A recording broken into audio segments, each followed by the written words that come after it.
आज मैं आपके लिए गर्मियों में सबसे ज़्यादा यूज़ होने वाले शरबत रूह अफ़ज़ा की रेसिपी बनाने जा रही हूँ। तो आए देखते हैं कि इसे हमने कैसे तैयार किया है। हेलो अस्सलाम वालेकुम, welcome to Asha Imran food recipes. आज मैं आपके लिए लेके आई हूँ शरबत रूह अफ़ज़ा की रेसिपी। गर्मियों में बहुत ज़्यादा यूज़ होता है ये हर घर में, स्पेशली अब जबकि रमज़ान आने वाला है तो ये इसकी ज़रूरत और भी ज़्यादा बढ़ जाएगी। तो शुरू करते हैं बिस्मिल्लाहिर्रहमानिर्रहीम से। इसके इंग्रेडिएंट्स में शामिल हैं ये 4 कप चीनी लिए मैंने, 2 1 प्याले में मैंने लिए हैं और 2 1 प्याले में लिए हैं।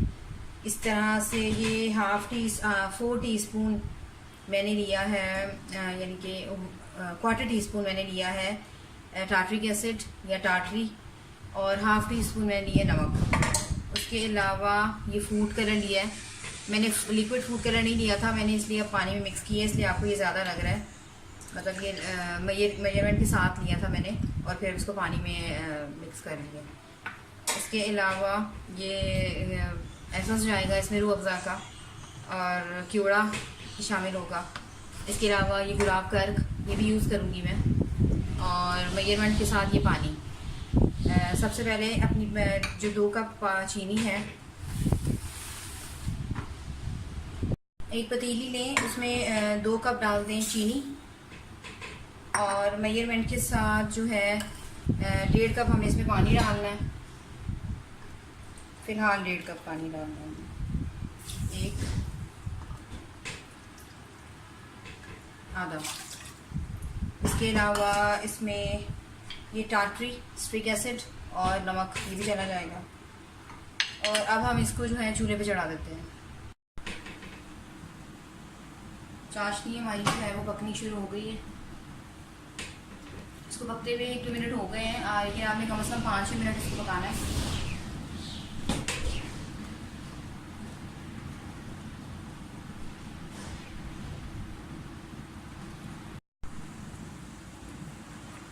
चाशनी अच्छी तरह से पकना शुरू हो गई है। इसको आपने बहुत ज़्यादा थिक नहीं करना, सिर्फ 6 से 7 मिनट तक इसको पकाना है। और फिर इसके अंदर हम गर्म पानी डालेंगे 1 कप मेजरमेंट के साथ, और जो 2 कप चीनी है वो डाल देंगे।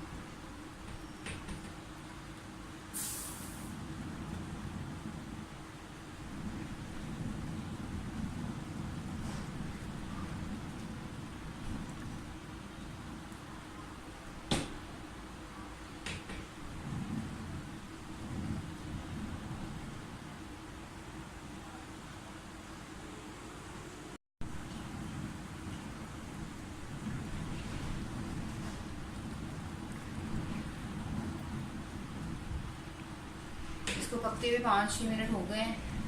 अब हम थोड़ा थोड़ा करके गर्म पानी डालेंगे इसमें, थोड़ा थोड़ा करके।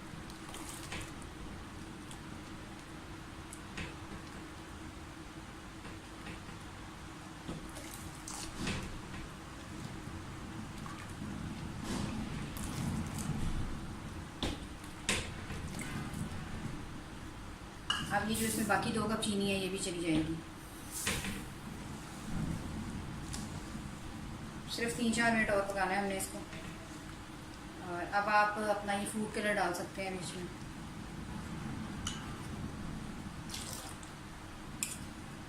ज़रूरी नहीं है कि आपने जितना घोला हो पानी में उतना आप पूरे का पूरा डाल दें। आप मतलब देखिए कि आपको किस तरह का कलर चाहिए।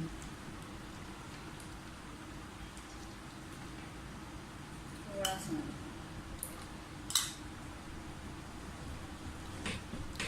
कुछ फूड कलर्स बहुत स्ट्रॉन्ग होते हैं और कुछ इतने स्ट्रॉन्ग नहीं होते, वो थोड़ा सा ज़्यादा डलते हैं।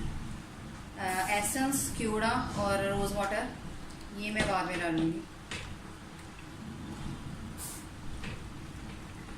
इसको पकाएं अभी 3-4 मिनट। ये जब आप उतारेंगे इसको ठंडा करने के लिए, ये खुद ही ठीक हो जाएगा। इसको आपने बहुत ज़्यादा थिक करके नहीं उतारना चीनी को, चाशनी को।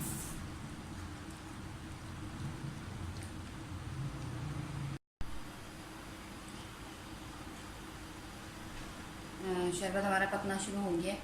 इसको सिर्फ आपने 3 से 4 मिनट और पकाना है, और फिर फ्लेम बंद कर देनी है। जब ये हम रूम टेम्परेचर पे ठंडा करेंगे, आधे पौने घंटे में ये बिल्कुल ठंडा हो जाएगा। और फिर आप देखिएगा कि ये बिल्कुल इसकी जो हमें कंसिस्टेंसी चाहिए बिल्कुल वैसी हो जाएगी। ये जो हमने स्ट्रिक एसिड या टाटरी जिसको कहते हैं वो डाला है, और नमक, उसकी वजह से इसकी शाइनिंग बहुत अच्छी हो गई है और ये देर तक सही रहता है इन चीज़ों की वजह से जो आपका शरबत होता है।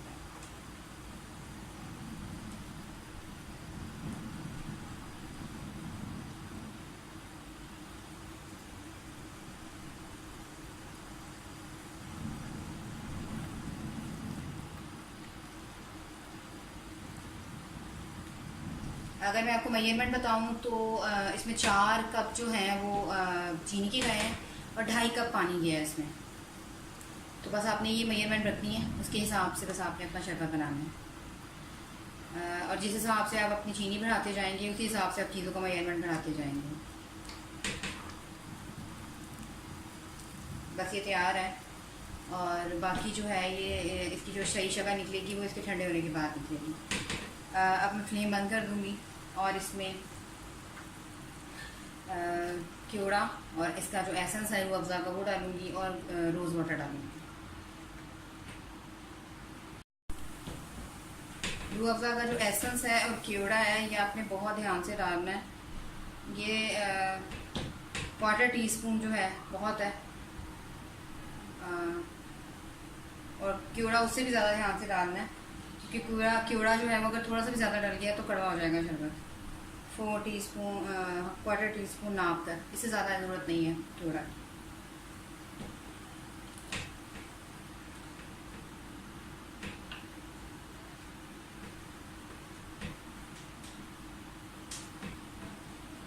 और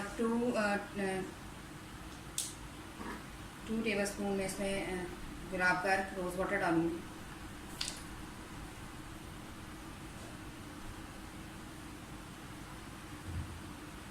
अब इसको आप रखते हैं रूम टेम्परेचर पर ठंडा होने के लिए, और फिर मैं आपको दिखाती हूँ कि ये ठीक होकर इसकी शक्ल कैसे निकलती है। शरबत जो है वो हमारा रूम टेम्परेचर पर ठंडा हो गया है। आप देख सकते हैं कि जितनी थिकनेस हमें इसकी चाहिए थी ये बिल्कुल उतनी है, और क्योड़ा और रोज़ वाटर की खुशबू भी बहुत अच्छी आ रही है इसमें से। मैं इसे पहले एक जग में कन्वर्ट करूँगी, उसके बाद उसको बोतल में डालूँगी।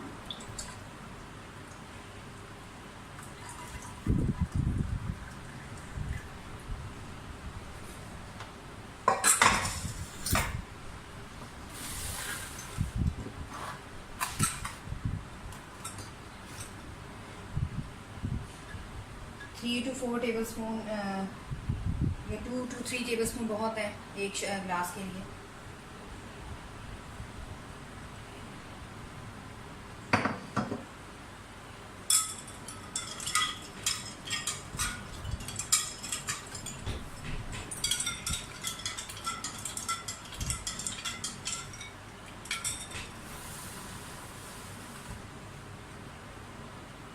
तो उसमें रंगा भी डाल दूँगी।